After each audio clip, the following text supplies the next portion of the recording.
Nah, teman-teman, setelah menyaksikan cuplikan film tadi, kita dapat melihat bahwa tokoh utama menunjukkan beberapa gejala yang mengarah pada skizofrenia paranoid.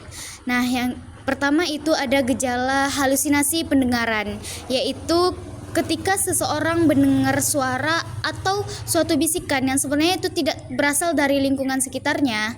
Nah, meskipun begitu, orang lain tidak mendengar suara tersebut. Bagi penderita skizo, suara itu terasa sangat nyata sehingga dapat memengaruhi pikiran, emosi, dan perilakunya. Selain itu, tokoh utama juga menunjukkan gejala yang kedua yaitu waham kejar, yaitu rasa curiga yang berlebihan ketika keyakinan yang sangat kuat bahwa ada orang yang sedang mengawasi, mengikuti, atau ingin mencelakainya, padahal itu tidak terbukti yang mendukung keyakinan tersebut. Nah, akibatnya ia menjadi merasa takut, merasa tidak aman, dan cenderung menghindari orang lain. Nah, kondisi ini membuat penderita skizo sulit untuk membedakan antara kenyataan dan apa yang berasal dari pikirannya sendiri.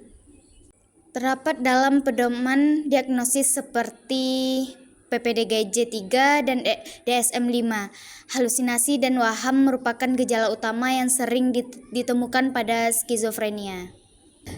Nah, skizofrenia sendiri ialah disebabkan oleh satu faktor saja, melainkan merupakan hasil interaksi dari berbagai faktor. Nah, dari sisi biologis terdapat ketidakseimbangan zat kimia di otak, terutama dopamin, serta adanya faktor genetik yang meningkatkan risiko seseorang mengalami gangguan ini. Nah, dari sisi psikologis, pengalaman traumatis, tekanan batin, atau stres yang berkepanjangan dapat menjadi pemicu munculnya gejala. Sementara itu, dari sisi sosial, lingkungan yang penuh tekanan, konflik, atau minimnya dukungan dari keluarga dapat memperburuk keadaan atau kondisi yang dialami penderita skizo.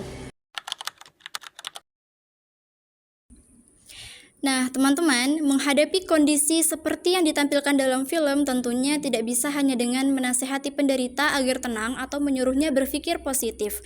Hal ini karena suara, rasa takut, maupun keyakinan yang dialami penderita benar-benar terasa nyata bagi dirinya.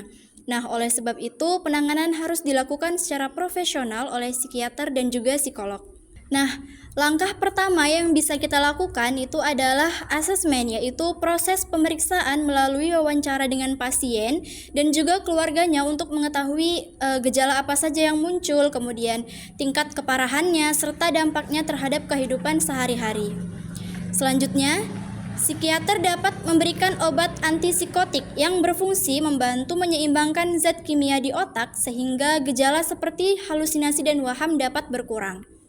Nah, setelah kondisi pasien lebih stabil, psikolog akan memberikan terapi psikologis.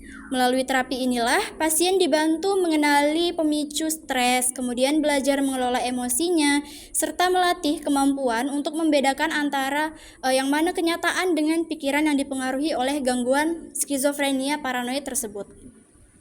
Selain itu, keluarga juga memiliki peran yang sangat penting. Keluarga perlu mendapatkan edukasi mengenai skizofrenia agar mampu memberikan dukungan emosional, memahami kondisi pasien, dan menciptakan lingkungan rumah yang aman serta nyaman untuk pasien.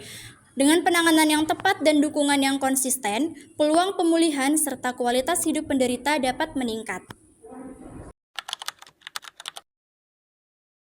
Nah, teman-teman, ada beberapa pelajaran penting nih yang dapat kita ambil dari film tersebut. Yang pertama yaitu kita perlu belajar untuk berempati kepada penyandang skizofrenia. Kita jangan langsung membantah atau memperdebatkan apa yang mereka dengar maupun yang mereka yakini. Karena pengalaman tersebut benar-benar terasa nyata bagi penyandang skizofrenia.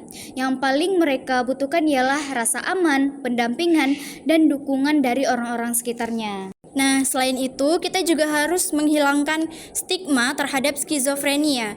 Skizofrenia merupakan gangguan kesehatan mental yang berkaitan dengan fungsi otak, bukan karena hal mistis, kurang beribadah, ataupun kelemahan pribadi. Sama seperti penyakit lainnya, kondisi ini membutuhkan penanganan medis dan psikologis yang tepat.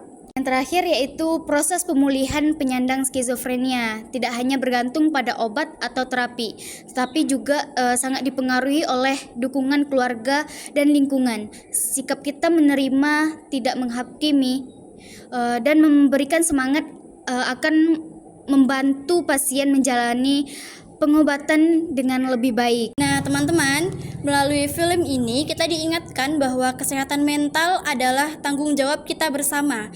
Dengan meningkatkan pemahaman, mengurangi stigma, dan memberikan dukungan kepada mereka yang membutuhkan, kita dapat menciptakan lingkungan yang lebih peduli dan membantu penyandang skizofrenia memperoleh kesempatan untuk hidup secara lebih sehat, mandiri, dan juga produktif.